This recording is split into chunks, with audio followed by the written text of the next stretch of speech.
संजय जी, मेरी तरफ से आप सभी को राधा स्वामी जी। आज हम इस वीडियो के माध्यम से एक बहुत ही महत्वपूर्ण और गूढ़ विषय को समझने जा रहे हैं।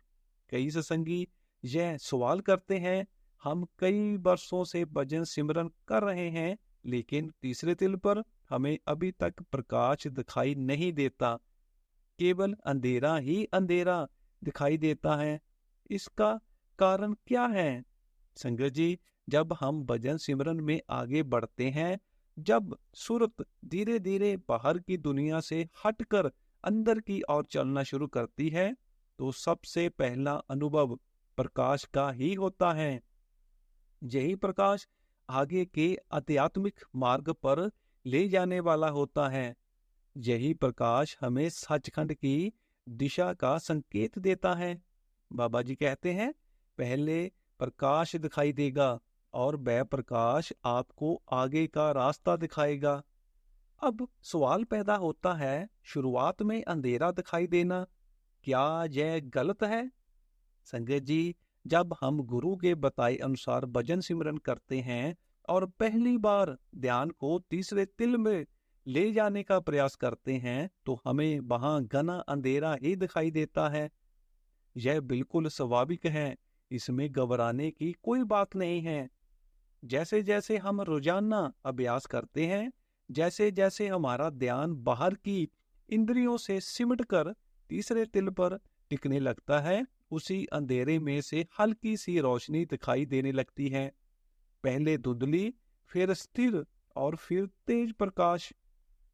जब सत्संगी को प्रकाश दिखाई देता है, तो उसके मन में एक नया हौसला पैदा होता है कि हाँ, मैं सही मार्ग पर चल रहा हूँ, मेरी भजन सिमरन में तरक्की हो रही है।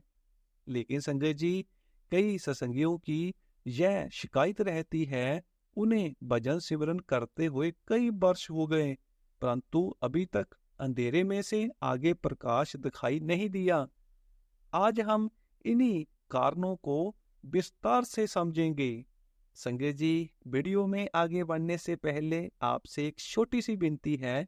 अगर आपने अभी तक इस चैनल को सब्सक्राइब नहीं किया है, तो आप चैनल को सब्सक्राइब जरूर कर दें, वीडियो को लाइक कर दें और कमेंट बॉक्स में राधा स्वामी जरूर लिख दें। अब बात करते हैं उन कारणों के ऊपर जिसकी वजह से कई वर्ष भजन सिमरन करने के बावजूद भी हम अंधेरे से आगे नहीं निकल पाते। कारण नंबर 1।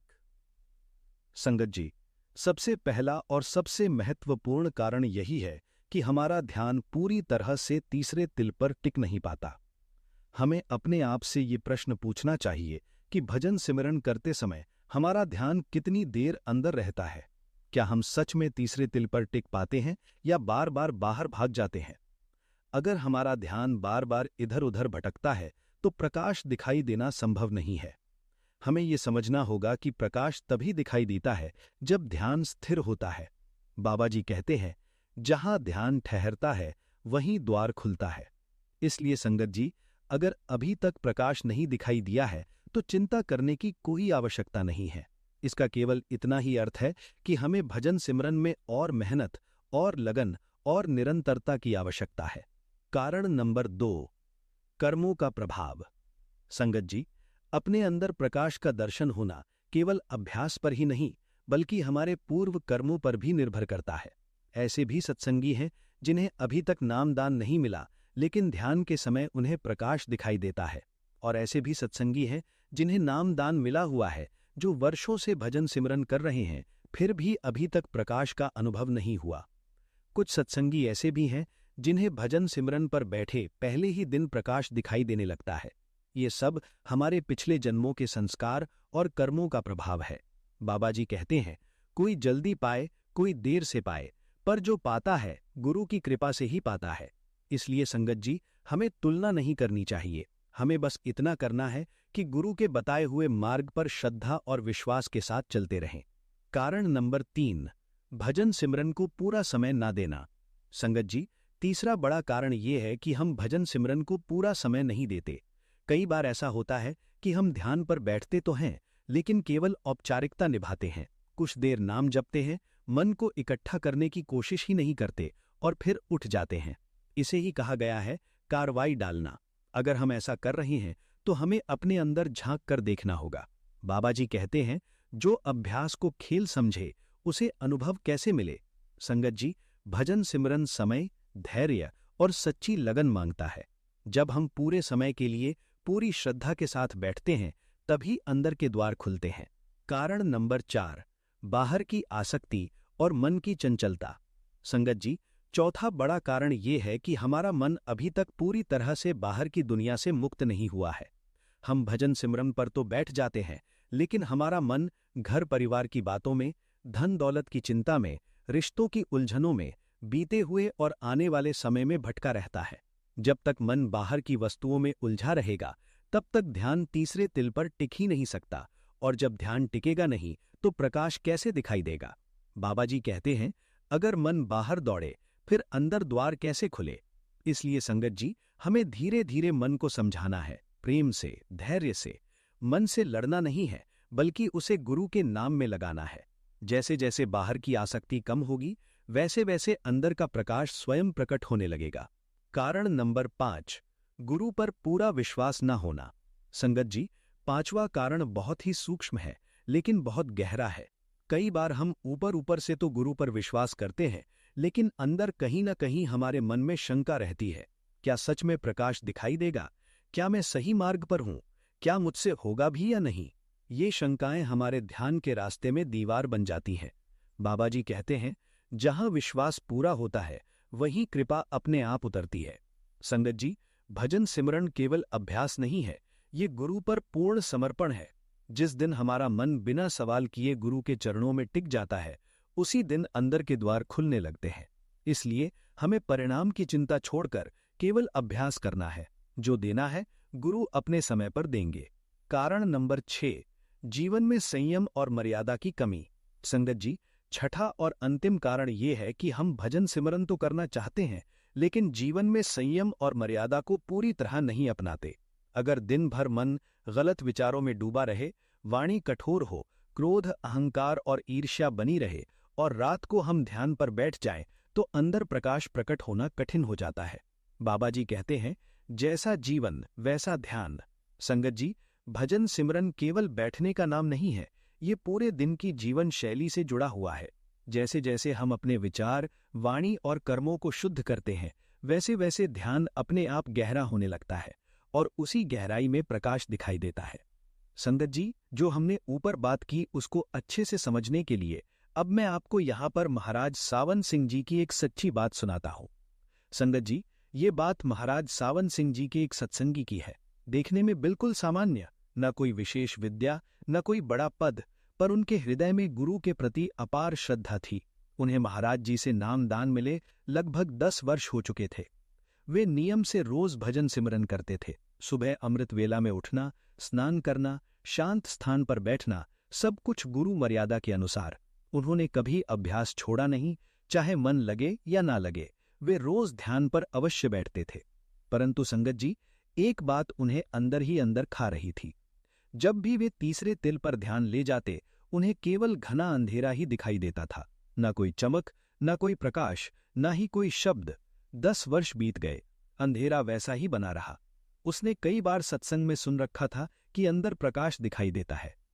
ये सोच सोचकर उनके मन में हल्की सी पीड़ा उठती। क्या मुझसे कोई भूल हो रही है? क्या मैं गुरु की अपेक्षा पर खरा नहीं उतर पा रहा? लेकिन फिर वे मन को समझा लेते, जो भी है गुरु जानते हैं। एक दिन ध्यान पर बैठे बैठे उनका मन बहुत व्याकुल हो उठा। अंदर से आवाज आने लगी, इतने साल हो गए, अब भी कुछ नहीं मिला, कहीं ये सब व्यर्थ तो नहीं? लेकिन उसी क्षण उन्हें गुरु का वचन याद आया, मन से लड़ना नहीं, मन को नाम में लगाना है। वे फिर से नाम जप में लग गए। अंधेरा वैसा ही था। संगत जी, यही वो समय होता है जब गुरु अपने शिष्य की असली परीक्षा लेते हैं, क्योंकि जो प्रकाश के लालच में बैठता है वो जल्दी टूट जाता है, और जो केवल गुरु के प्रेम में बैठता है वही आगे बढ़ता है। कुछ समय बाद सत्संगी के मन में ये विचार आया कि वे अपनी व्यथा गुरु जी के चरणों में रखें। एक दिन वे महाराज जी के पास पहुंचे और बहुत विनम्रता से बोले, महाराज, एक विनती है। मैं वर्षों से भजन सिमरन कर रहा हूं, पर मुझे आज तक तीसरे तिल पर केवल अंधेरा ही दिखाई देता है। कभी कभी मन कमजोर हो जाता है, कृपा करके मार्गदर्शन करें। महाराज जी ने उन्हें बहुत प्रेम से देखा। उनकी आंखों में करुणा थी, पर मुख पर गहरी गंभीरता। महाराज जी बोले, बेटा, जब तुम ध्यान में बैठते हो तो क्या तुम रोज अंधेरा देखते हो? सत्संगी बोला, हाँ महाराज जी, रोज। महाराज जी मुस्कुराए और बोले, तो फिर तुम बहुत भाग्यशाली हो। सत्संगी हैरान रह गया। उसने सोचा, अंधेरा और भाग्यशाली? महाराज जी मुस्कुराए। उन्होंने पास रखे दीपक को उठाया और बोले, बेटा, इस दीपक को जलाने से पहले क्या दिखाई देता है? सत्संगी ने कहा, अंधेरा महाराज। महाराज जी ने दीपक जलाया और बोले, और दीपक जलने के बाद? सत्संगी ने कहा, प्रकाश महाराज। तब महाराज जी ने बड़े प्रेम से कहा, बेटा, प्रकाश कभी अचानक नहीं आता। पहले अंधेरा होता है, फिर धैर्य होता है, और अंत में प्रकाश अपने आप प्रकट होता है। तब गुरु साहिब ने गंभीर स्वर में कहा, बेटा, अंधेरा इस बात का संकेत है कि तुम बाहर से कट चुके हो। जो लोग अभी बाहर भटक रहे हैं, उन्हें तो अंधेरा भी नहीं दिखता। फिर महाराज जी ने आगे कहा, अंधेरा पहला दरवाजा है। जो इससे डर गया वो लौट गया, जो इसमें बैठा रहा वही प्रकाश तक पहुंचा। सत्संगी की आंखों से आंसू बहने लगे। उनके मन का सारा बोझ हल्का हो गया। गुरु साहिब ने आगे कहा, प्रकाश कर्मों से जुड़ा है, पर अभ्यास विश्वास से जुड़ा है। तुम्हारा काम है बैठना, बाकी काम गुरु का है। फिर गुरु साहिब ने एक और अमूल्य वचन दिया, जिस दिन तुम प्रकाश की चाह छोड़ दोगे, उसी दिन प्रकाश तुम्हारे पास आएगा। ये सुनकर सत्संगी ने मन ही मन संकल्प किया, अब मैं किसी अनुभव की इच्छा नहीं करूंगा, बस गुरु के नाम में बैठूंगा। उस दिन के बाद सत्संगी के भजन सिमरन में एक गहरा परिवर्तन आ गया। अब वे ये नहीं सोचते आज कुछ दिखेगा या नहीं, प्रकाश आएगा या नहीं। वे बस शांत होकर बैठते, नाम जपते और अंधेरे में स्थिर रहते। अंधेरा अब उन्हें डरावना नहीं लगता था, वो उन्हें शांति देने लगा था। गुरु साहब का वचन उनके मन में गूंजता रहता, ठहर जा, सब अपने समय पर होगा। संगत जी, इस साखी से हमें यही शिक्षा मिलती है, अंधेरा भजन सिमरन की शुरुआत है, धैर्य साधक की असली पूंजी है, और प्रकाश गुरु की कृपा से अपने समय पर प्रकट होता है। जो बिना शर्त बैठता है, जो बिना मांगे अभ्यास करता है, वही वास्तव में आगे बढ़ता है। गुरु साहिब फरमाते हैं, धैर्य रख, अभ्यास कर, मैं जानता हूं कब देना है। संगत जी, अगर आज भी आपके भजन सिमरन में अंधेरा ही दिखाई देता है, तो समझ लीजिए आप द्वार पर खड़े हैं। बस पीछे मत हटिए, गुरु पर विश्वास रखिए और रोज भजन सिमरन करते रहिए। संगत जी, आज की वीडियो में बस इतना ही। अगर आपको वीडियो अच्छी लगी तो आप इस चैनल को सब्सक्राइब जरूर कर दें, वीडियो को लाइक कर दें और कमेंट बॉक्स में राधा स्वामी जरूर लिख दीजिए। राधा स्वामी जी।